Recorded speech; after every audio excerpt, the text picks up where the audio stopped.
ఈసారి ఎస్ఆర్హెచ్ ఆట ఎట్లుంటుందో ఒక చిన్న స్టోరీ చెప్తా చూడండి. ఒక జిల్లాలో 10 ఊర్లు ఉండేవి. ఒక్కొక్క ఊరు నుంచి ఒక్కొక్క మనిషి చెరువులో చేపలు పట్టడానికి వెళ్ళేటోళ్ళు. ఆ 10 మందిలో 9 మంది 150 నుంచి 180 చేపలు పట్టేటోళ్ళు. కానీ ఇంకో ఒక్కడు మాత్రం 200 నుంచి 250 పట్టేటోడు. అప్పుడప్పుడు 280 కూడా పట్టేటోడు.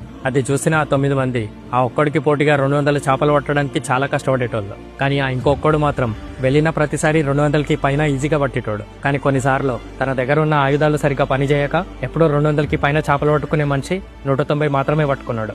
ఏదో ఒక రోజు 200 పట్టలేడని ఆ 9 మంది ఇంకా 9 ఊర్ల వాళ్ళు నవ్వుకున్నారు. ఇక్కడ 9 ఊరు వాళ్ళకి అర్థం కానిది ఏంటంటే వాళ్ళు ఎంతో కష్టపడితే గానీ 200 చేపలు పట్టుకోలేకపోతున్నారు. కానీ ఇక్కడ ఈ ఒక్కడు ఒక్కసారి ఆయుధాలు సరిగ్గా లేకపోయినా సరిగ్గా పని చేయకపోయినా ఈజీగా 190 చేపల్ని పట్టుకుని వచ్చాడు.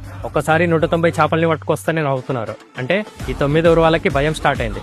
వెళ్ళిన ప్రతిసారి ఎక్కడ 300 పట్టుకొస్తాడో అని భయం స్టార్ట్ అయింది. అదే కాన్సన్ట్రేట్ చేసి అన్ని పర్ఫెక్ట్ గా ప్లాన్ చేసుకుని ఆయుధాలు సరిగ్గా సెట్ చేసుకుని వెళ్తే ఎట్లుంటుందో మీ ఓకే వదిలేస్తున్నా. 287 పట్టినోనికి 300 పట్టడానికి పెద్ద కష్టం కాదు. ఏదో ఒక రోజు 300 పట్టుకొని వస్తాడు. ఆ రోజు నవ్వుకోవడానికి నోరు, తిట్టుకోవడానికి మాటలు కూడా రావు. ఊరు మొత్తం బాడి వైపే చూస్తుంది. ఊర్లో చరిత్ర అనే మాట వస్తే ముందు ఆ ఒక్కడి పేరుతోనే మొదలవుతుంది. IPL లో రికార్డ్స్ అనే మాట వస్తే ముందు ఈ ఒక్కడి పేరుతోనే మొదలవుతుంది. ఆ ఒక్కడి పేరే SRH. IPL లో అందరికి ఒకటే గోల్ ఉంటుంది, కప్పు కొట్టాలని. కానీ మనకి మాత్రం 2 గోల్స్ ఉంటాయి. ఒకటి IPL కప్, ఇంకోటి 300.